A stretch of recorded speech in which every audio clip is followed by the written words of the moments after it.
আল্লাহ বলছে বান্দা শোনো, দুনিয়ার জীবন আর কিছুই নয়, শুধুই তামাশা, শুধুই খেলাধুলা। তামাশা তামাশা। এ বিল্ডিং 10 তলা, তামাশা। 80 লাখ টাকার গাড়ি, তামাশা তামাশা। 10টা ফ্যাক্টরি, তামাশা তামাশা। সাজগোজ, এই ফ্যাশন, এই রূপচর্চা। হায় নওজোয়ান, তুমি তোমার দেহ চর্চা করছো, কতভাবে চুল ফিরাইলা, কত প্রসাধনী ব্যবহার করলা, নিজের শরীরের ফিটনেস ধরে রাখার জন্য কত আয়োজনই করলা। আল্লাহর কসম নওজোয়ান, সেদিন খুব সামনে, যেদিন তোমার দেহের প্রতিটা অঙ্গ তোমার বিরুদ্ধে সাক্ষ্য দেবে।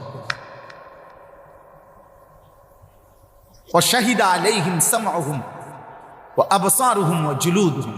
আল্লাহ বলেন কান, চোখ, ওয়া জুলুদ মানে সমস্ত চামড়া, সারা দেহের চামড়া। আল্লাহ তাআলা বলছে বান্দা তোমাদের কর্মকাণ্ড